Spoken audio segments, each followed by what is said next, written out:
Celebramos hoy la fiesta de los santos Simón y Judas, Judas Tadeo, el cual, en la última cena, preguntó al Señor acerca de la elección de los 12 como discípulos, a lo que el Señor le respondió: el que me ama guardará mi palabra, y mi Padre lo amará, y vendremos a él y haremos morada en él.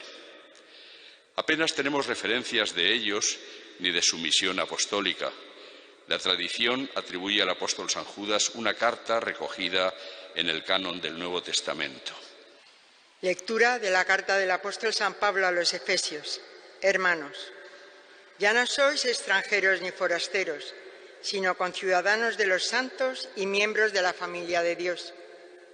Estáis edificados sobre el cimiento de los apóstoles y profetas, y el mismo Cristo Jesús es la piedra angular. Por él, todo el edificio queda ensamblado y se va levantando hasta formar un templo consagrado al Señor.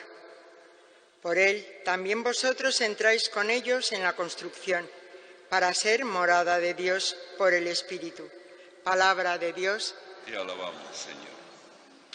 A toda la tierra alcanza su pregón. A toda la tierra alcanza su pregón. El cielo proclama la gloria de Dios. El firmamento pregona la obra de sus manos. El día al día le pasa el mensaje. La noche a la noche se lo susurra. A toda la tierra alcanza su pregón. Sin que hablen, sin que pronuncien, sin que resuene su voz. A toda la tierra alcanza su pregón y hasta los límites del orbe su lenguaje. A toda la tierra alcanza su pregón.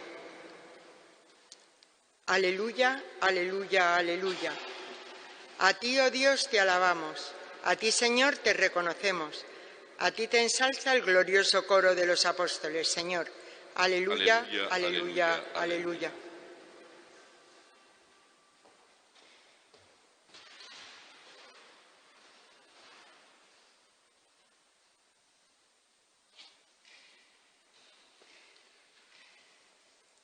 El Señor esté con vosotros. Lectura del Santo Evangelio según San Lucas. En aquellos días Jesús salió al monte a orar y pasó la noche orando a Dios. Cuando se hizo de día, llamó a sus discípulos, escogió de entre ellos a 12, a los que también nombró apóstoles: Simón, al que puso de nombre Pedro, y Andrés, su hermano, Santiago, Juan, Felipe, Bartolomé, Mateo, Tomás, Santiago el de Alfeo, Simón llamado el Celote, Judas el de Santiago y Judas Iscariote, que fue el traidor. Después de bajar con ellos, se paró en una llanura con un grupo grande de discípulos y una gran muchedumbre del pueblo procedente de toda Judea, de Jerusalén y de la costa de Tiro y de Sidón. Venían a oírlo y a que los curara de sus enfermedades. Los atormentados por espíritus inmundos quedaban curados y toda la gente trataba de tocarlo, porque salía de él una fuerza que los curaba a todos. Palabra del Señor.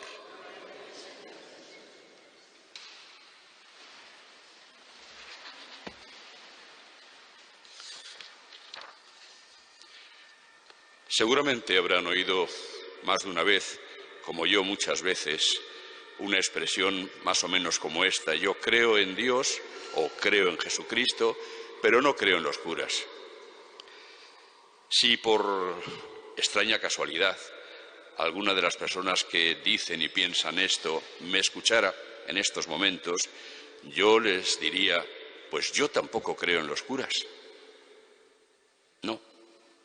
No hay en el credo que yo he aprendido desde pequeño y que recito con la comunidad cristiana, no hay ni una sola frase que diga creo en los obispos y en los sacerdotes. No, eso no lo dice.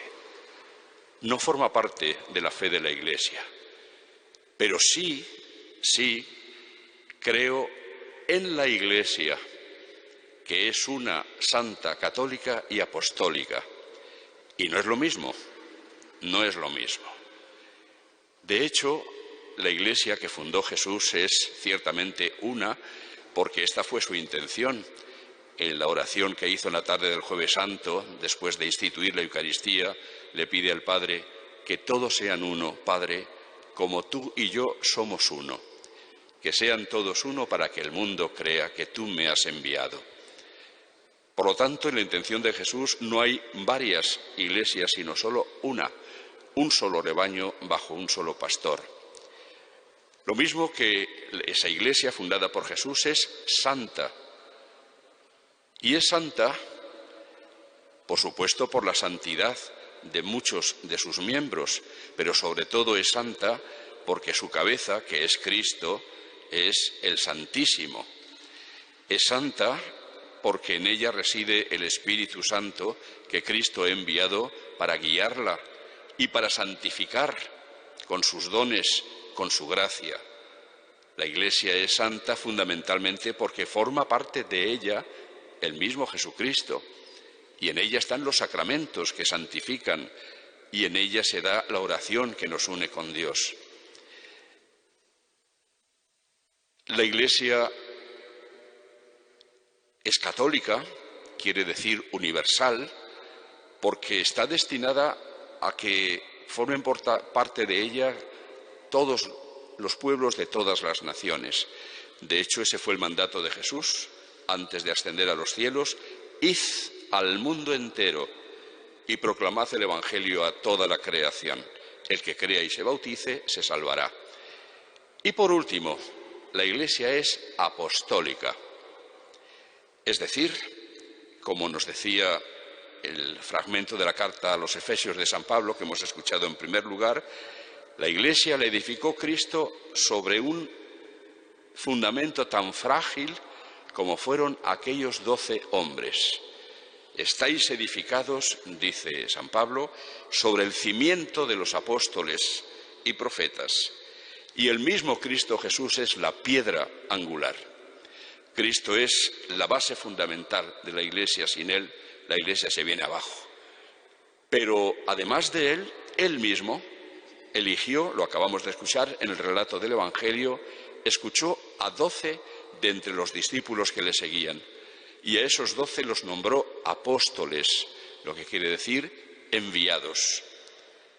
Igual que Él había sido enviado por el Padre, ahora Él los envía a ellos, no sin antes, durante un tiempo aproximadamente de 3 años, haberles enseñado, haber convivido con ellos, haberles mostrado su santidad en obras y en palabras, y haberles mostrado los signos que les harían creer que Él ciertamente era el que decía, el Hijo de Dios, el Salvador del mundo. Había, que era mi director espiritual en el tiempo del seminario, que cuando veía la fragilidad de aquellos sobre los que Cristo ha depositado la responsabilidad de la Iglesia, decía, Dios mío, ¿pero en qué manos has puesto tu Iglesia? Pues sí, manos de hombres. Ya entre los que escogió Jesús, a esos 12, uno le salió traidor. Luego había otro, uno de los 2 que hoy celebramos, San Simón, que es apodado, lo hemos escuchado, el Celotes. Los celotes eran uno de los grupos que existían en tiempo de Jesús y anteriormente, que eran nacionalistas frente a la invasión de Roma, pero además con ideas terroristas. Es decir, que pretendían liberar a Israel del poder de los romanos a base de violencia. Y así se apostaban por los caminos con sus espadas y les atacaban por sorpresa, tratando de reducir así al adversario. Es muy posible que Barrabás fuera uno de los cabecillas de algún grupo de estos celotes. Pues bien, quiere decirse que Simón, que al quien llamaban el celote, seguramente había formado parte de uno de estos grupos violentos. Naturalmente, después sus ideas van a cambiar. En contacto con Jesús va a ser cambiado de arriba abajo. Pero es que entre los que eligió Jesús también había un publicano, Mateo, de los más odiados por el pueblo israelita, porque cobraban los impuestos para Roma y además se guardaban en su bolsillo gran parte de lo que recogían. Pues otro que fue transformado por Jesús.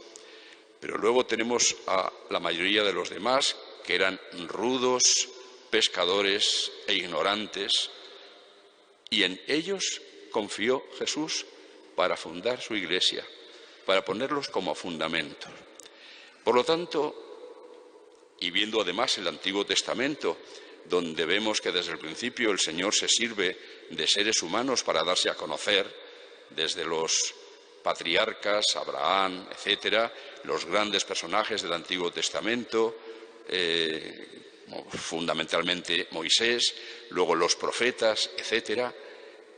A Dios no le horroriza poner en nuestras manos tan gran responsabilidad de darle a conocer. No. Y no es que Él ignore nuestros pecados y nuestras debilidades. No, lo conoce perfectamente. Pero es que quiere obrar a través de nosotros. Cuanto más santos seamos, evidentemente, mejores instrumentos en sus manos, porque es mucho más fácil ver la obra de Dios cuando lo vemos que lo hace a través de una persona con gran santidad personal. Eso es evidente, eso es clarísimo.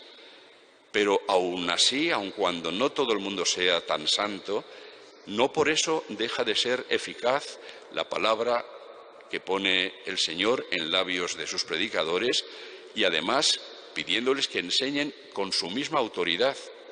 El que a vosotros escuche, a mí me escucha.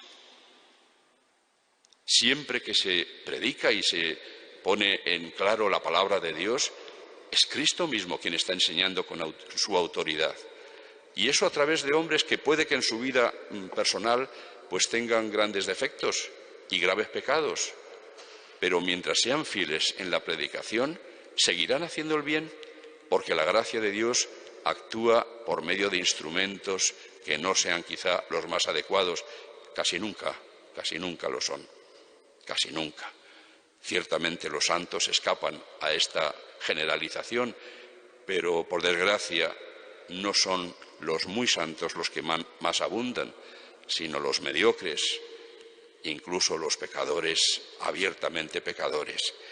Por lo tanto, efectivamente, no creemos en el misterio de Dios y en el misterio de la Iglesia basándonos en las cualidades de los seres humanos. No, creemos en el Evangelio, creemos en Dios, creemos en el testimonio que nos han dado los apóstoles, porque Él mismo está garantizando con la firma de su Espíritu que lo que Él nos comunica es lo que nos trae la salvación. Y así ha venido sucediendo durante más de 20 siglos. Jesús había prometido, precisamente el día en que a Pedro le cambia el nombre de Simón a Piedra, a Pedro, precisamente en ese día le dice: las puertas del infierno no prevalecerán contra la Iglesia que Él funda sobre los apóstoles. ¿Por qué?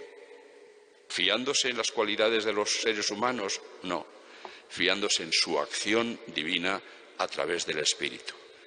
Y es que Cristo hoy también sigue queriendo fundar su Iglesia, si quiere seguirla extendiendo y comunicando su salvación a través de seres humanos con su carga de pecado y de debilidad y de defectos. Pero sigue queriendo que sea así. Y por eso hoy sigue llamando a suceder en su misión a los apóstoles. Sigue eligiendo a personas para que vayan a anunciar el Evangelio y a administrar la gracia de Dios a través de los sacramentos. Y así es como sigue Él construyendo esa Iglesia, de tal manera que, como decía San Pablo en el final de la lectura que hemos hecho, también vosotros entráis por Él, por Cristo, en la construcción de este gran templo, construido con piedras vivas, para ser morada de Dios por el Espíritu. ¿Quién nos ha introducido en la Iglesia? un sacerdote por medio del sacramento del bautismo. ¿Quién nos ha enseñado a lo largo de nuestra niñez, nuestra adolescencia, nuestra juventud? ¿Quién nos ha enseñado a amar al Señor, a obedecerle, a entender lo que nos ha querido decir acerca de nuestra salvación? Sacerdotes o catequistas instruidos por ellos. ¿Quién nos sigue hoy santificando por medio de los sacramentos? Pues sacerdotes en los que no hay que creer porque ellos no son el objeto de nuestra fe. Nuestra fe o el objeto de nuestra fe es Jesucristo.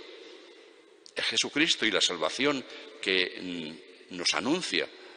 Es Él. Es Dios, el Dios uno y trino. Es la resurrección de los muertos objeto de nuestra fe. Pero todo eso nos es comunicado, se nos anuncia y se nos explica a través de esa mediación muy imperfecta, todo lo imperfecta que queramos, pero en los planes de Dios imprescindible, que son sus apóstoles y los sucesores de sus apóstoles.